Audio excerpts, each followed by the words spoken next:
So I finally got to Japan. But if I tell you that I am the happiest right now, I'm sort of lying. You know how they always say that Japan is modernized, Japan is this, that. I don't really know, but a lot of things are so manual that it feels like you have all this technology, you have all these things. Like, why can't you make things more easy? Or is it that because they are like an old city or old country, so they did not know that these things were going to matter? I don't really know. But let me tell you what happened to me today at the airport. God! I never thought that a day would come when I would be saying these words. For 4 hours, I was detained in Japan airport. You know this why that people are always, black people especially, are always talking about their experience at the immigration. Maybe immigration told them to go and sit down in one place. They will now be watching everybody leave, like you are the only black person in the whole plane, so you are the only one that was told to stay back. It happened to me today, and I never expected that it would happen to me. Finally, it happened to me. So I was detained in the Japan airport for 4 good hours, and I was only released close to midnight. It was a traumatizing experience, but not one that I ever expected that I was going to be experiencing. When people used to talk about it, I never knew that one day it would happen to me. So today I am here to break down every single thing that happened. And interestingly, the video that triggered me making this video is the video of the girl that I used to love, you know, and watch all her videos. She lives in Japan, so she made me want to visit Japan. But now only to find a video today where she was arrested in Japan, and it triggered that memory of me being arrested in the immigration when I traveled to Japan. So I thought to bring it on here and share with you guys what happened to me, because so happy me. Even when I am tired, I was tired of, you know, like the South Korean trip, because it was a lot. It took a lot of energy from me, and I only spent 7 days. So imagine that. But now I decided, okay, it's time for me to go to Japan based on the plans I had, because for this type of trips I always plan like every single day, every single minute, every single thing I'm going to do. I always plan it because I don't want to be caught unfresh in a foreign land, right? All the white people used to talk about their experience at immigration and all that. With my travel history and, you know, how well behaved I am whenever I go to another country, I never knew that I was going to be having my fair share of this experience. So let me give you the tea of what happened, because till today, whenever I think about it, I still feel shaken. So there's this girl on YouTube. Her name is called Sunday Love. I love this girl's video. Like, I used to watch every single one of her videos, and she looks like she was thriving in Japan after, you know, having a bad experience in Korea and having to move to Japan. So she was doing very well. But now she made me decide, okay, I want to see what Japan is like for myself, because she has talked so much about Japan. So I wanted to really see Japan for myself. Only to go to Japan on the first day and then be detained for more than 4 hours, answering questions that I never knew I was going to be answering at any point in my life.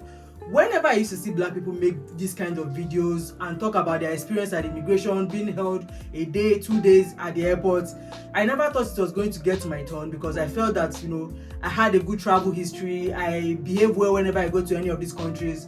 But not knowing that this experience was going to get to me one day, and for what reason, I still can't say till today. But now, like this girl that I talked about, Sunday Love, being my favorite YouTuber that made me want to visit in Japan in the first place, she made a video recently talking about how she was arrested in Japan and had to stay in detention for up to 20-something days. In Japan, if you get arrested, it's like you just vanish off of the map. They don't tell anyone where you are. You can't call your family. You can't do anything. You're just like sucked out of reality. One of my friends, the one that runs the Kawakuji Animal Rescue, shout out to Bae, but yeah, she was like, anytime one of our employees goes missing and their family like wants to put out a missing persons report, we always suggest that they check out the police department first, because chances are they were probably just arrested, and they hold you there for a very long time and you don't get to contact anyone and you're just missing abroad. So yeah, and I was like, wow, this feels just like my story. I heard a lot of horror stories about people getting arrested like fresh off of the plane or just visiting Japan for the first time, and obviously they can't speak a lot of Japanese, so they're thrown into these detention facilities with nothing but Japanese, and they can't communicate, they don't know what's going on. I could see that being extremely frightening. Just on a lighter note, but this is not the type of experience you would want to experience, especially as a first-timer in the country, and especially being a black person in Nigerian. I feel like all these things played a role. Now let's go from the beginning. So my ticket is supposed to go from Incheon Airport in South Korea to Osaka, because after going back and forth on whether I should go straight to Tokyo and then start coming back to Osaka, I found that I would get, like, it turned out cheaper for me to go through Osaka and then kind of walk back. So I'll now go to Kyoto and then go to Tokyo, and from there go back to Nigeria, right? It turned out that was the worst decision I ever made. So I went to Japan in October/November of last year, right? So I decided to go through South Korea because, going to South Korea was way cheaper than going to Japan directly. And since I loved South Korea as well, so I decided to go to South Korea first, then from South Korea go to Japan. But even though my plan did not really work out completely, because I had wanted to go to South Korea, then go to Japan in between, go back to South Korea and come back to Nigeria, because that was a cheaper flight, and the logistic made sense. But because of the visa process and everything, I talked about this in one of my other videos. Go and check it out, especially if you're one that is planning to visit Japan anytime soon. So that's now meant that I had to change my ticket because my South Korean visa was almost expiring. And somebody said I should talk about my South Korean visa process. I will do that in another video, maybe after I finish filming this one. But now that meant that I had to go to South Korea, stay just 7 days in South Korea after I'd gotten a 3-month visa. Story for later. But now having to go to Japan and then having to come back to Nigeria from Japan. So my trip was now like Lagos to South Korea, South Korea to Japan, Japan to Lagos. That was what happened. But my greatest mistake was deciding that I was not going to go through Tokyo Airport into Japan. Because if you know Japan, and if you've watched so many videos about Japan, especially if you are one that wants to travel to Japan, you would have had stories of how, like, going through Tokyo and now going to other cities feels longer and more expensive, because you need a particular type of train called Shinkansen to go from Kyoto to Osaka, which is like from Tokyo to Kyoto, which is like a long journey. So you would not want to use bus or any other mode of transportation for that. So you're either using flights or the Shinkansen train, which I did a TikTok video about. Go and check out the Shinkansen train. Very beautiful and all that, but it is very expensive. So logistics now meant that I decided that, okay, since I'm coming from South Korea, I would go from Osaka and then walk way back to Tokyo, and then from Tokyo go back to Lagos, right? So it made sense, not knowing that my my bad experience was going to be starting from this. And because I did not really know anything about this, I just felt that, okay, I was thinking about logistics, I was thinking about cost, and it made sense. I decided to go to Osaka, right? But that was the worst decision I ever made. Trust me, if you're a black person, a Nigerian, okay, let's say even black people with American cards, they can get away with that. But if you're a Nigerian with a Nigerian passport, you might want to go through Tokyo to go through your journey inside Japan, because Tokyo is more international, so they tend to see different types of people there, right? But not knowing that was not the case for Osaka. So I got to Osaka, bubbly, waiting to experience Japan. And because South Korea to Japan or Osaka was just 2 hours, it made all the sense in the world. Like I could even leave at a certain time from South Korea to Japan and still get to that place at a good time. At least the day is still bright to be able to explore the city, find my hotel and all that. Guys, that was not the case. Immediately I landed at Osaka. Aside from the fact that Osaka Airport did not really give the vibe I was expecting it to give, because it was looking like a let's not even go into that. But the thing was that Osaka Airport, I did not know, was for people that were basically traveling within the country, so they already have like some sort of Japan stamp on their passport and all that. Or aside from that, people that are mostly coming there were more white people, because trust me, in that full plane, not that I was the only black person, but I was the only black person with a Nigerian passport. But a black person that was a black person to the core, I was the only person. So the line was moving. I had filled everything that they asked us to fill. Very obedient traveler, because I don't want any issues with any country. I just want to experience your culture and boat back to my country. After all, the cruise is in Nigeria, right? But that aside, I filled all the form, was going. Only for me to get to the counter, I met a young lady there. She took my passport, she was looking at it. 5 minutes passed, she did not say anything to me. 10 minutes passed, the same thing. I was not forced to ask her, like, lady, what's wrong? Like, why are you not saying anything? Like, you at least I've seen the people that went before me, they had some sort of process to it. So why are you not saying anything? She said I should wait.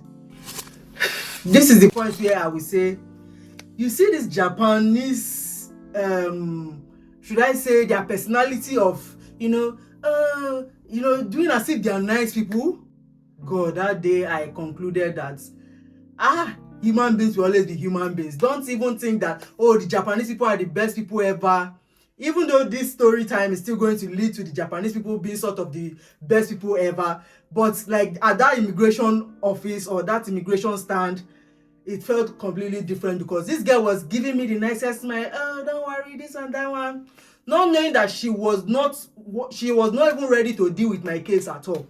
You know that this girl now proceeded to say I should come to this side, So the process was going, only for me to have now stayed there 10-15 minutes. They were not even having to tell other people at my back to go to the other line. She now said, oh, I should wait, that, this one, that one. So this thing went on for 20 minutes. She did not say anything. She was just looking at the passport, turning it upside down as if she has not seen a green passport. Or maybe it's in Nigerian maybe she does not know the world map to know that there's a country called Nigeria. That kind of thing. That was when she now called her head of office, apparently, because I saw that, on his badge, there was some sort of seniority to him, based on immigration and all that. So that one now said I should come with him. So I now went with him. He now said I should sit down here. Guys, you know that sit down here was the beginning of my problem. Because I sat down in that place for good 1 hour. Nobody attended to me. Like, I was just sitting down there. And the funny thing is, you are sitting down there, but then you will not see anybody to even ask, like, what is happening? Like, can you give me an update? If you are sending me back to my country, please do, because at least I have already had an experience with South Korea. I know that, I bought a lot of things, I'm okay. I can just decide to go if you don't want me to go, but telling me to just wait here is not the best thing.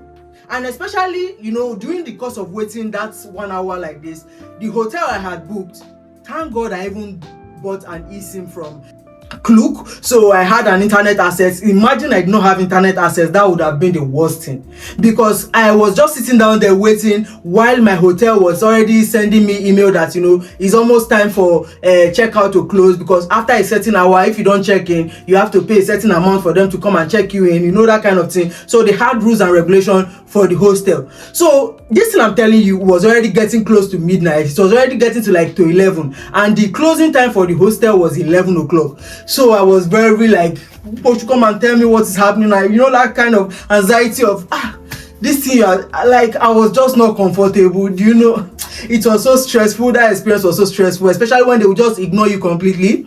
It was after I now saw somebody and was telling the person that they just left me here, nobody's attending to me, this, that. Come and give me an update of what is happening. You either send me back home or you tell me way forward and all that.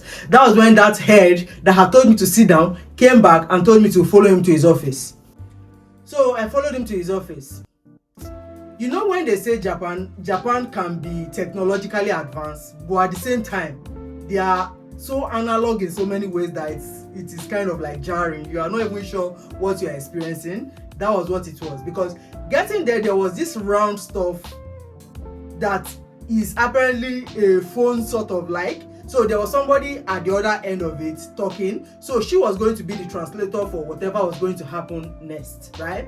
So the person introduced herself, and I don't even know why the person was sounding like this Nigerian Japanese girl, Kati. I don't know why the person was sounding like that, but she gave me that vibe. But that aside, so we went on this back and forth. They gave me this form to see the process of the interview and this, that.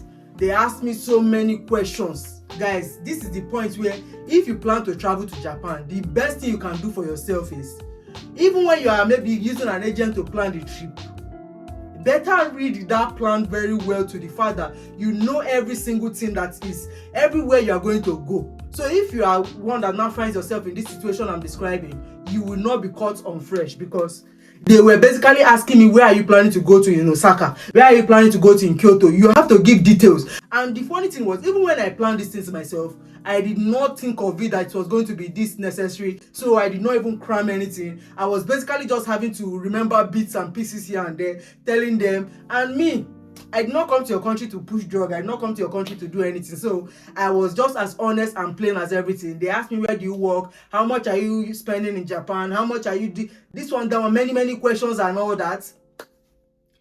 Guys, another thing is, I thank God that I have a good travel history. I've never stayed in any country more than the time they give me for visa. Even this Japan I'm talking of now, my visa was supposed to expire December 29th. But you see, November 10th, I don't go back. Shit. Ha. So, you know, that kind of thing. They were just asking so many questions. Even at that point, I was thinking that the way this guy was so pressing on the question is as if he had decided he was not going to be giving me this visa. So I did not really know what to expect, if he was going to, at the end of the day, okay, say okay, or he will say I should go back. But now the interpreter really did a good job, because, you know, even when my voice was telling the person that I was very stressed and all that, but she basically understood the situation I was in, because I did not plan to come and be answering this interview here. Like, time is going, I'm feeling stressed about the hotel, I'm feeling stressed about not knowing anywhere, the money exchange people would have closed, and I need to have some sort of money to, you know, go into the city, and you know, anything in the airport is always very expensive and all that. So after the interview, back and forth, this interview I'm telling you about, it took another 1 hour.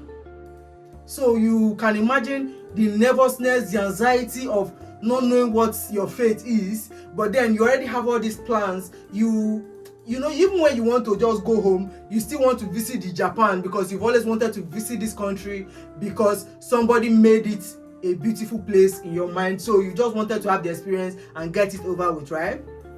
So this guy did everything, and after the interview, he said I should go and wait in another place.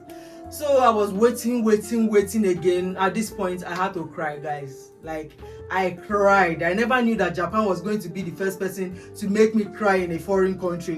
When people are always talking about their experience, trust me, you have to believe them, because if it does not happen to you, you will not understand the emotions that goes on in that process. But this guy basically did everything he wanted to do, and then said I should go and sit down again.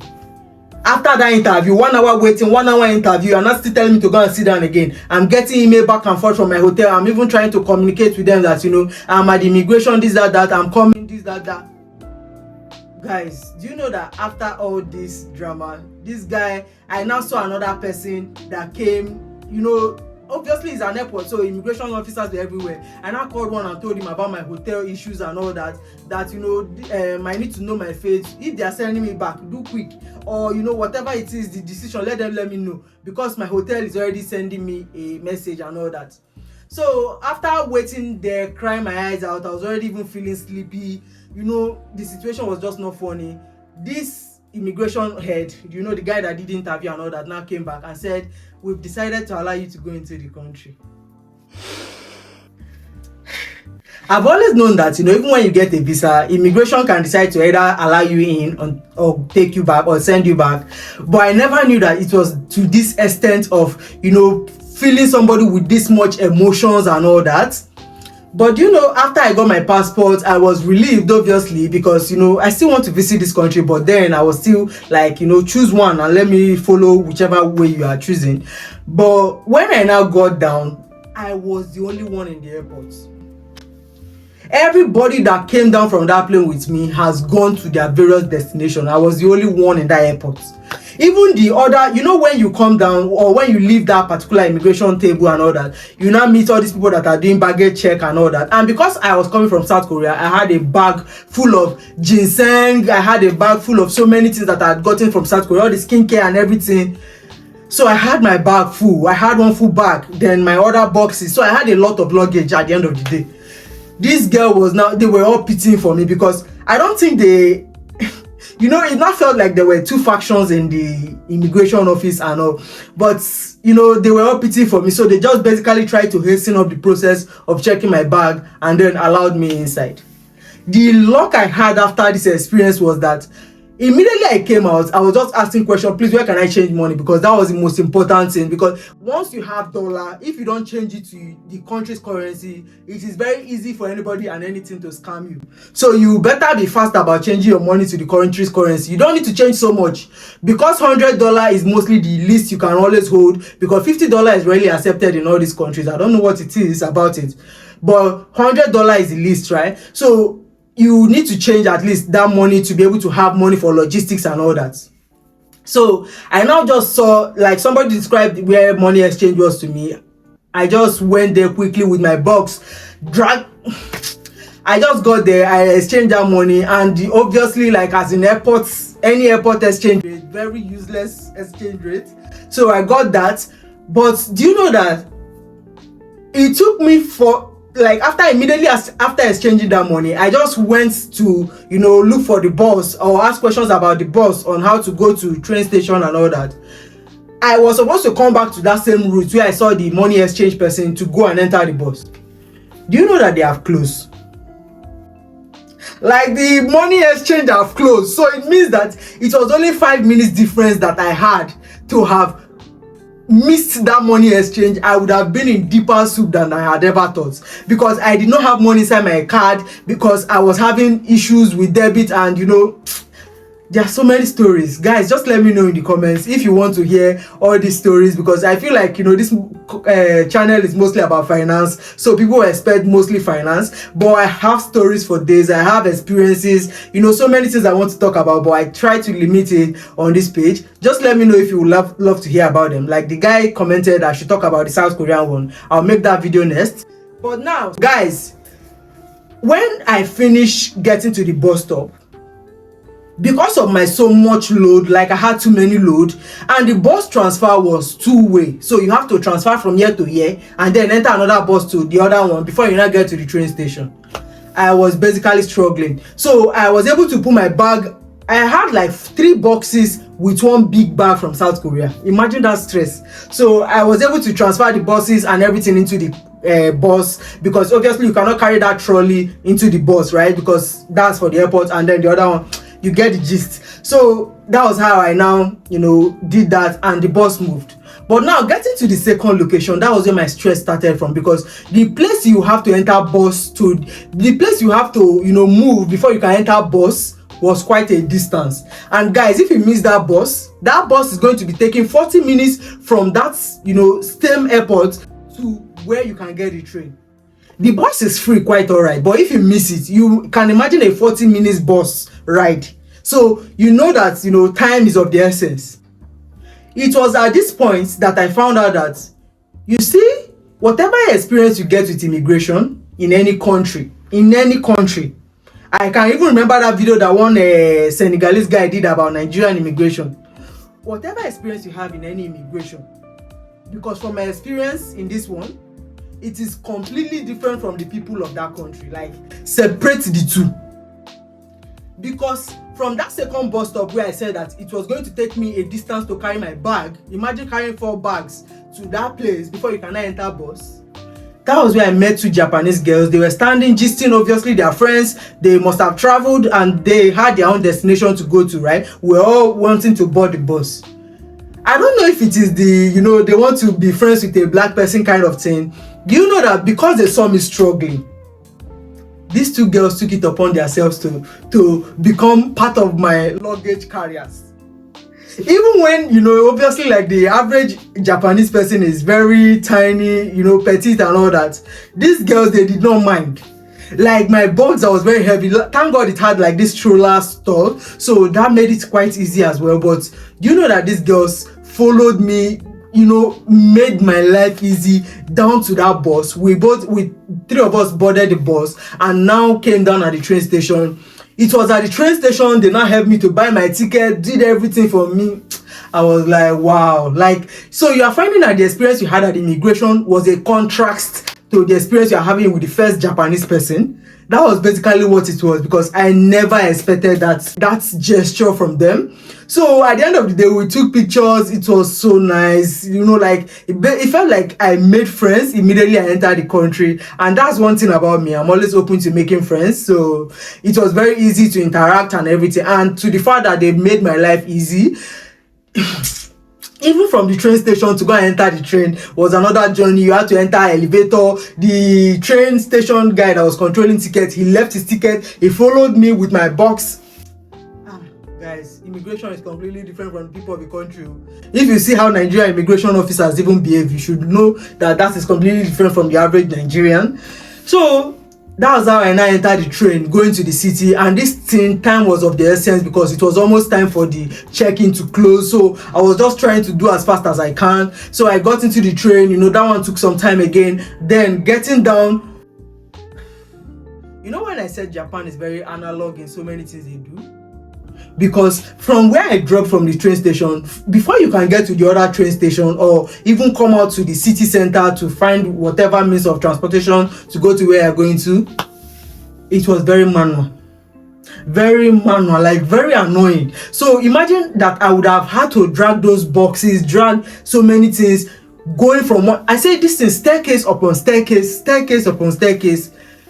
It was when God really helped me in that Japan, because before that drama of the staircase upon staircase, that was how I met a couple from Singapore. So they basically, like, God really loves me, because those two people took it upon themselves again, because I said please, they saw me struggling and were my guardian angels for that day. Because even the guy and the babe from Singapore, the guy basically backed my own bag, even with his own bag. The other girl held one other one, me, I was holding another one. If anything, better don't travel with so much luggage, because if you don't have easy transportation, easy anything, it will be so frustrating. But because from the airport to the city center, I would have had to pay $100, which is around like 15,000 something yen. Imagine that amount of money. Like, it's a lot. Trust me, in the Japanese currency, it is a lot. So everybody has said, don't bother even entering any cab, because you're going to be paying through your nose. So you better follow the bus and the train station. These guys helped me, we're looking for the train to go to my location, blah, blah, blah. We did not see. That was how they now advised me that it's better I should just enter a cab from here to my hostel direct, since I don't know the road, and it was already close to I'll be checking closing time. So I now entered the cab. Luckily, I got to my hostel. Like, that hostel was the best thing. If I remember the name, I'll put it. If it goes, because all these things are happening in Osaka, right? I told you I plan to travel from Osaka to Kyoto, then Kyoto to Tokyo, and Tokyo back to Nigeria. That was the plan. So my experience with Japan started with Osaka. And apart from the experience I had at immigration, thank God that was the plan I did, because Osaka was a completely different experience from what I had in Tokyo.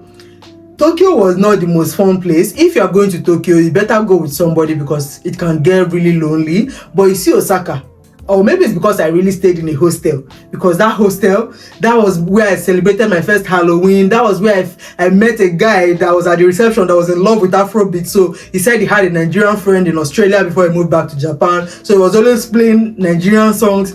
Like, guys, let me know if you would love to hear more stories about Japan.